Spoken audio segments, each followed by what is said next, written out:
அரசியல் ரீதியாகவும் ஆன்மீக ரீதியாகவும் ஏராளமான தலைவர்கள் நம்ம காலத்தில் வாழ்ந்துட்டு வந்திருக்காங்க. குறிப்பாக சொல்கிறதா இருந்தால் 1980 பார்த்தீங்கன்னா நிறைய தலைவர்களை நம்ம பார்த்துருக்குறோம். அதில் பார்த்தீங்கன்னா அரசியல் ரீதியாக அதே மாதிரி ஆன்மீக ரீதியாகவும் நிறைய விஷயங்கள் பழனி பாபா அவங்க பேசியிருக்கிறாங்க. இப்போ பழனி பாபாவை பொறுத்த வரைக்கும் உள்ளதை உள்ளபடி தன் மனசில் என்ன பட்டுச்சோ அதை சொல்லக்கூடியவர், சமுதாயத்துக்காக பாடுபட்டவர், தன்னோட சொந்த காசை செலவு பண்ணவர். இந்த மாதிரி நிறைய சிறப்புகள் இருக்குது. அவர் 1997 மௌத்தாகிறார். அதுக்கப்புறம் பார்த்தீங்கன்னா இப்போ சமீபத்தில் 2010-15 பார்த்தீங்கன்னா நிறைய வீடியோக்கள் யூடியூப்பில் அவரை குறித்து வருது, நிறைய வீடியோக்கள். அப்போ சமுதாயத்தில் பார்த்தீங்கன்னா அவர் மிகப்பெரிய சேவை செஞ்சுருக்கிறார். சேவை செஞ்சதை பற்றி மாற்று கருத்தே கிடையாது. ஆனால் சமுதாயத்துக்கு இவர் தான் மிக சிறந்த வழிகாட்டி, இவருடைய பாதையில் போனால் நம்ம அரசியலில் ஜெயிச்சுருவோம், நம்ம வெற்றி பெற்றுருவோம், இப்படிங்கிற மாதிரி பிரச்சாரத்தை முன்னெடுக்கிறாங்க. இந்த பிரச்சாரம் சரியான பிரச்சாரமா அப்படின்னு கேட்டால் கண்டிப்பாக இது சரியான பிரச்சாரம் கிடையாது. ஏன்னு கேட்டால் பல பேர் பல விஷயம், இந்த காலகட்டத்தில் பழனி பாபா வாழ்ந்தாருன்னா முஸ்லீம்களை உயர்த்தி இருப்பார், கலவரங்களை அடக்கி இருப்பார், ஒடுக்கி இருப்பார். பழனி பாபா இருந்தது ஆர்எஸ்எஸ் வளர்ந்துருக்குமா, பிஜேபி வளர்ந்துருக்குமா, இந்து முன்னணி வளர்ந்துருக்குமா, இப்படிங்கிற மாதிரி விஷயத்தை அவருடைய மாணவர்கள் மாணவிகள் அடிப்பு நிறைய பேர் பேசுகிறாங்க. இதெல்லாம் ஒரு தவறான விஷயம். பழனி பாபா வாழ்ந்த காலத்திலேயே ஏராளமான கலவரங்கள் நடந்திருக்குது. அதே மாதிரி பார்த்தீங்கன்னா பாபரி மஸ்ஜித் இடிக்குது எப்போது 92. பழனி பாபா உயிரோடு தான் இருந்தார். என்ன தடுக்கப்பட்டுச்சு? அப்போ அவர் உயர்த்தணும் அப்படிங்கிறதுக்காக பழனி பாபா இருந்தாருன்னா இன்னைக்கு அரசியலில் பெரிய அளவுக்கு போயிருப்பாங்க, இந்த சமுதாயம் எங்கேயோ போயிருக்கும். பழனி பாபாங்கிற ஒரு தலைவர் இல்லாதனால பெரிய ஒரு வெற்றிடம் ஆயிடுச்சு, இப்படிங்கிற மாதிரி விஷயத்தை பேசப்படுது. இந்த விஷயத்தை பொறுத்த வரைக்கும் பழனி பாபாவை பின்பற்றுனா வெற்றி கிடைக்காது, எழுதி வச்சுக்கோங்க. குரானை பின்பற்றுனா வெற்றி, ஹதீஸை பின்பற்றுனா வெற்றி. பழனி பாபாவை பின்பற்றினா பழனி பாபாவை வெற்றிக்கான வழியெல்லாம் விட்டுட்டு போகல, வேலையை செஞ்சார், அதெல்லாம் தனியான விஷயம். அவருடைய தியாகத்தை நம்ம குறைச்சி மதிப்பிடல, நிறைய விஷயம் செஞ்சிருக்கிறார், அது தனியானது. அவர் சொன்னதின் அடிப்படையில் நம்மளுடைய அரசியல் வாழ்க்கையை அமைச்சிக்கிட்டோம் அப்படின்னா நம்ம அரசியலில் தனியாக எழுந்து நின்றுவோம், தனியான நமக்கு ஒதுக்கீடுக்கு தருவாங்க, அரசியல் எழுச்சி அடைஞ்சிருவோம். இப்படிங்கிற அடிப்படையில் பேசுகிறது எல்லாமே தவறானது. ஏன்னு கேட்டால் சில விஷயங்கள் பழனி பாபாவுக்கே தெளிவான சிந்தனை கிடையாது, நிலைப்பாடுகள் இல்லை. ஒரு கட்டத்தில் ஆதரிப்பார், ஒரு விஷயத்தை தூக்கி வைப்பார், தலைக்கு மேலே வச்சு கொண்டாடுவார். உதாரணத்துக்கு திமுக தான் நமக்கு சிறந்தது.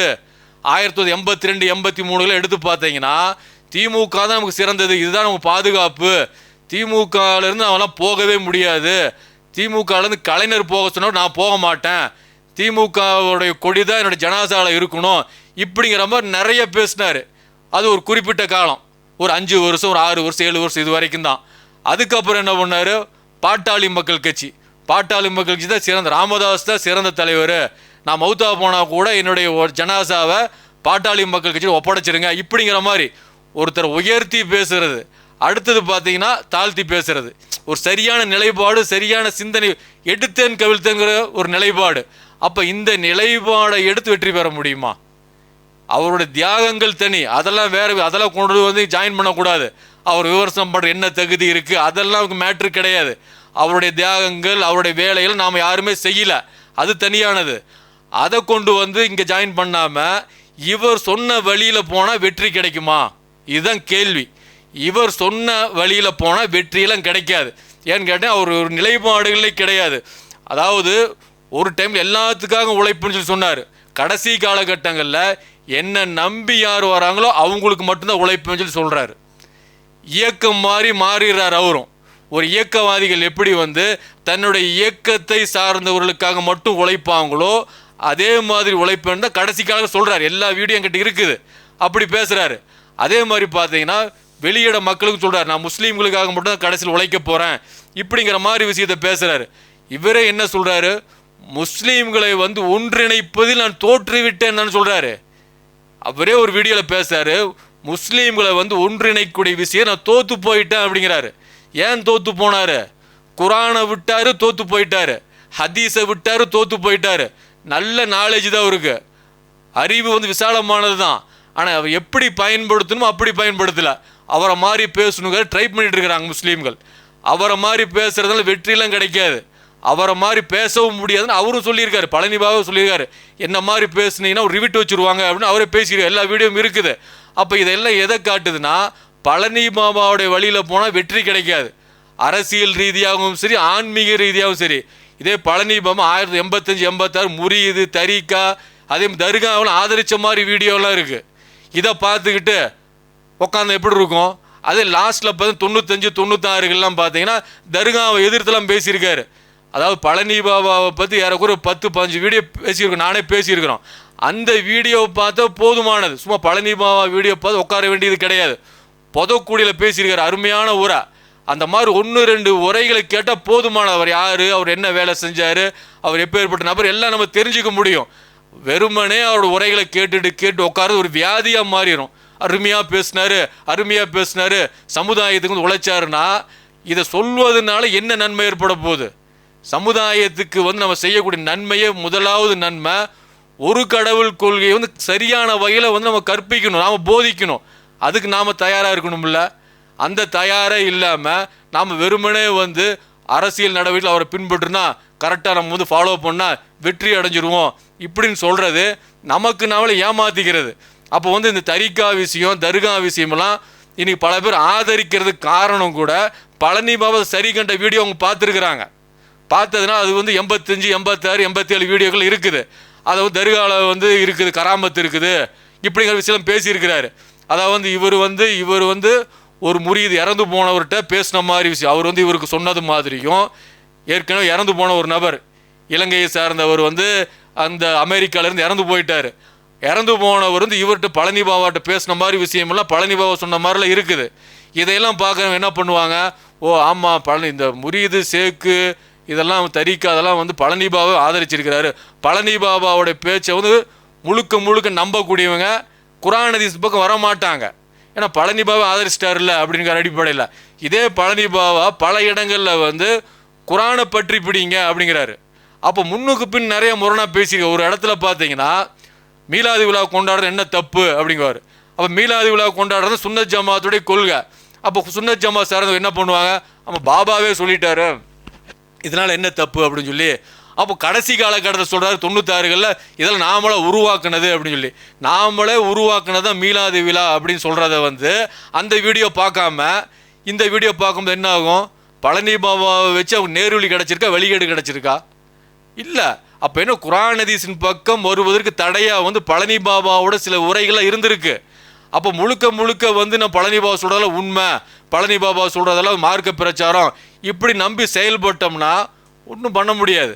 இன்னும் சொல்லப்போனால் நம்ம சத்தியம் பண்ணோம்னா அல்லாஹ் மேலே மட்டும் சத்தியம் பண்ணணும்னு நபி ஸல்லல்லாஹு கட்டளையிட்டு இருக்கிறாங்க. பழனி பாபா எத்தனை மேடைகளில் தாய் மீது சத்தியம் அப்படிங்குவார், குர்ஆன் மீது சத்தியம் அப்படிங்குவார். அப்போ இந்த சத்தியம் பண்ணுறது வந்து நபி ஸல்லல்லாஹு என்ன சொல்கிறாங்க, நீங்கள் அல்லாஹ் மேலே மட்டும் சத்தியம் செய்யுங்க, நீங்கள் படைப்பினர் மேலே சத்தியம் செய்யினா லா இலாஹ இல்லல்லாஹ் சொல்லுங்க அப்படிங்கிறாங்க. அப்போ இதே பழனி பாபா கடைசி காலகட்டங்களில் பேசுகிறாரு, நம்ம அல்லாஹ் மேலே மட்டும் சத்தியம் செய்யணும். அவர் ஒரு கோணத்தில் அவர் ஒரு வேகத்தில் பேசிடுவார். பேசிட்டு அவர் அடுத்து திருந்திக்கிறாரு. ஆனால் பார்க்கக்கூடிய மக்கள் அந்த விஷயத்தெல்லாம் பார்க்கறதில்ல. மார்க்கப்பற்ற வந்து உருவாக்குறத விட்டுட்டு இந்த மாதிரி விஷயங்களை போகும்போது எப்படி வந்து ஒரு அணியில் வர முடியும்? அரசியலில் கூட ஒரு அணியில் வர முடியாது.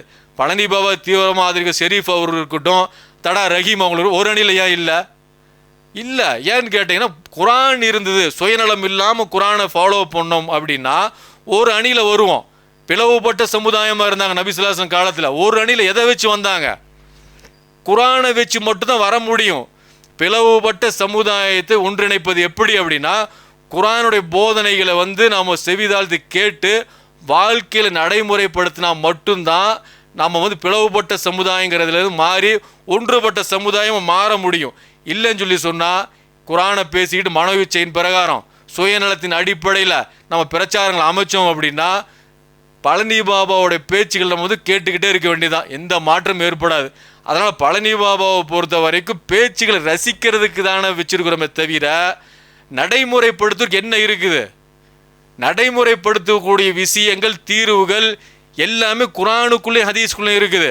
பழனி பாபாவையும் தீவிரமாக ஆதரிக்கூடியும் குர்ஆன் ஹதீஸை மார்க்கம்னு சொல்லி சொல்கிறாங்களா? கிடையாது.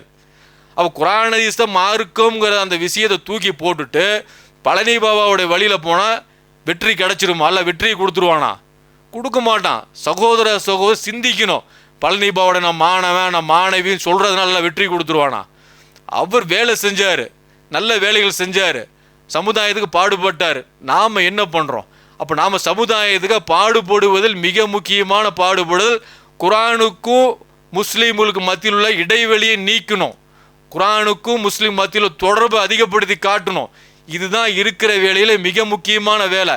இந்த வேலையை கையில் எடுக்காமல் பழனி பாபாவுடைய புகழை பேசுவதனால எந்த பிரயோஜனம் ஏற்படாதுங்கிறத மீண்டும் பதிவு செஞ்சுக்கிறோம்.